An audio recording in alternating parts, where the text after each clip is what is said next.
Olá, eu sou Lucas Neto, servo do Senhor Jesus, separado para o Evangelho de Deus, segundo a misericordiosa vontade do Senhor.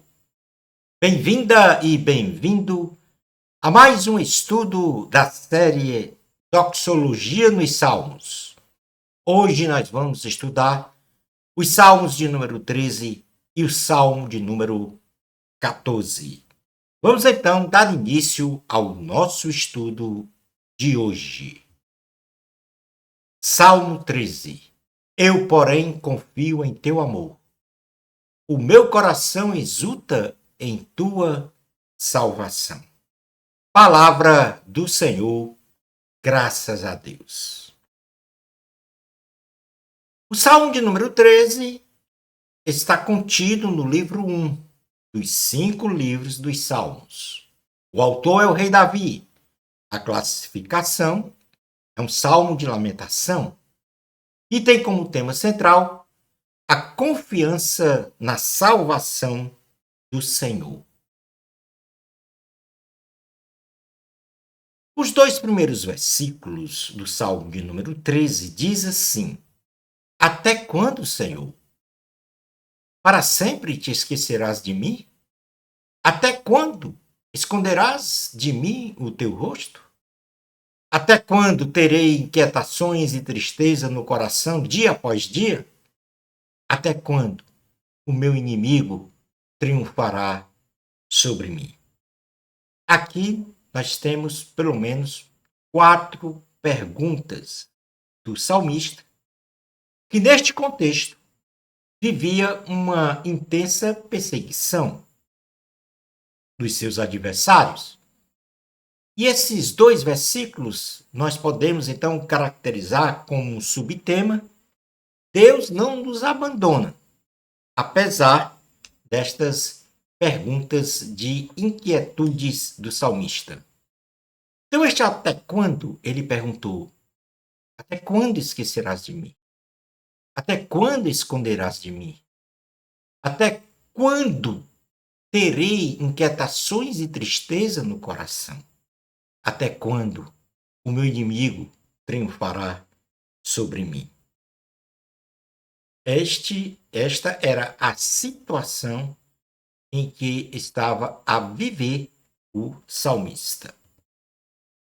No versículos 3 e 4, diz assim a palavra do Senhor: Olha para mim e responde, Senhor meu Deus. Ilumina meus olhos, do contrário, dormirei o sono da morte.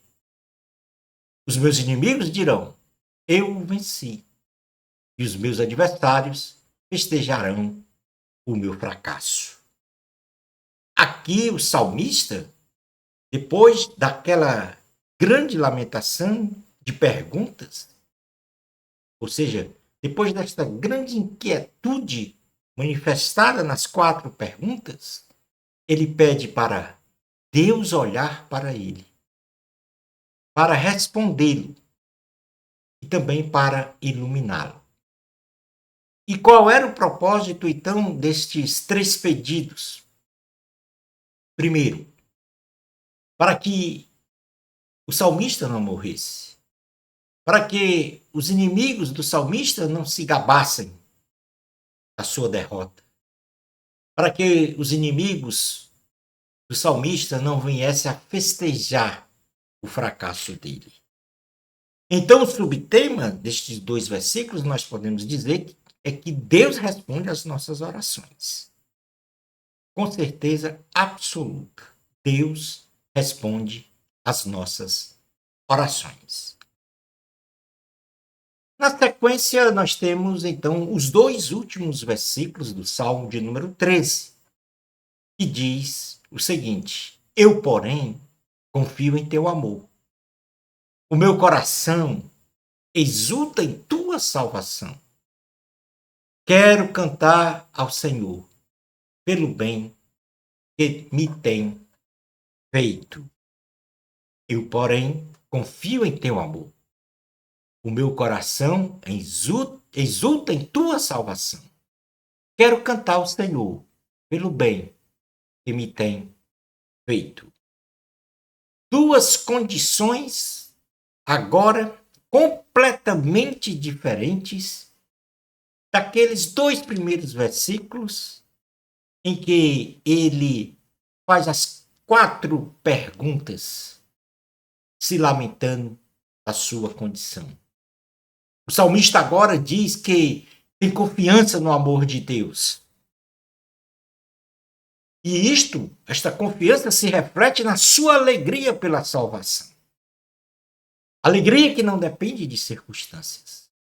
O salmista também manifesta que cantará ao Senhor. Ou seja, manifestará a sua adoração, seus louvores a Deus. Isto pelos feitos do Senhor na vida do salmista. Ou seja, reconhecendo que o Senhor faz sinais, prodígios e maravilhas na vida dele. E, portanto, o subtema destes 2 últimos versículos é de que nós devemos confiar em Deus e louvar sempre ao Senhor.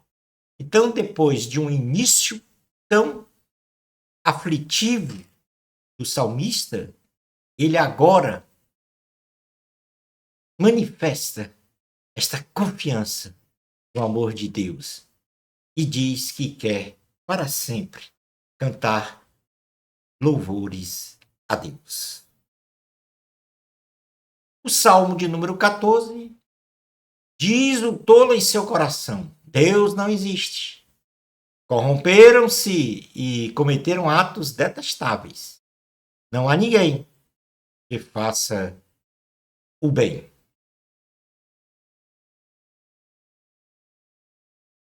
O Salmo de número 14 também está contido no livro 1 dos 5 livros dos Salmos.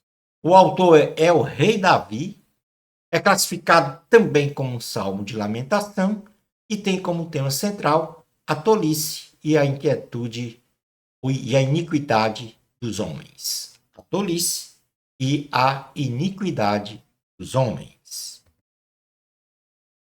Os 3 primeiros versículos deste Salmo 14 diz o tolo em seu coração: Deus não existe. Corromperam-se e cometeram atos detestáveis. Não há ninguém que faça o bem. O Senhor olha dos céus para os filhos dos homens, para ver se há alguém que tenha entendimento, alguém que busque a Deus. Todos se desviaram, igualmente se corromperam. Não há ninguém que faça o bem, não há nenhum sequer.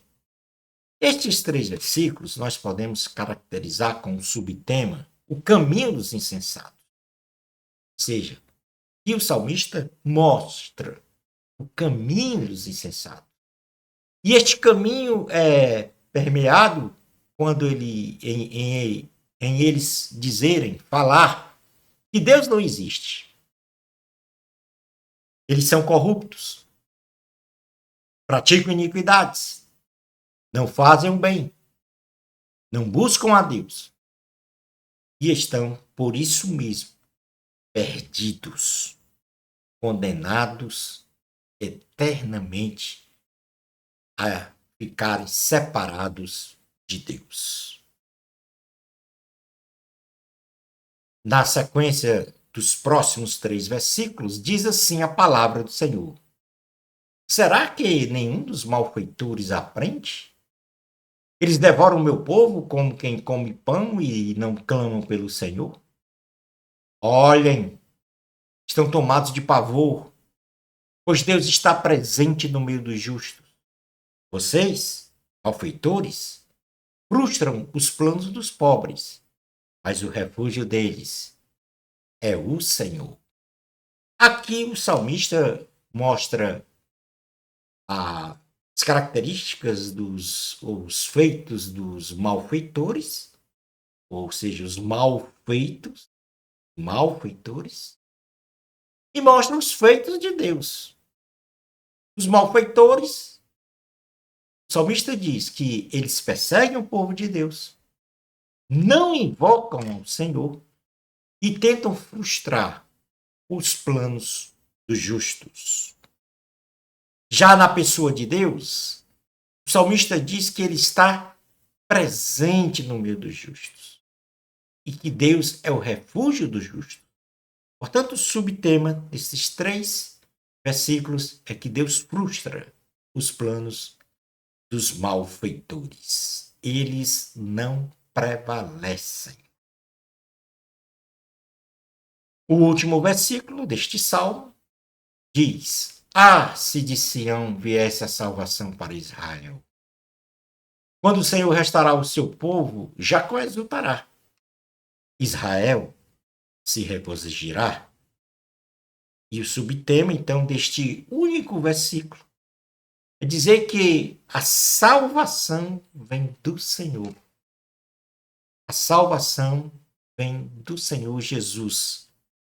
E esta salvação nos contempla a vida eterna, ou seja, viver com o Senhor eternamente no céu.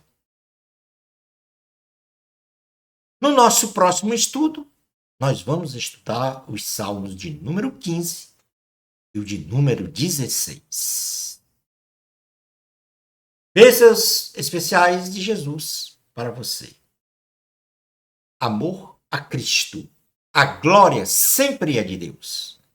Até ao nosso próximo estudo da série Doxologia nos Salmos. Isto, se Deus permitir.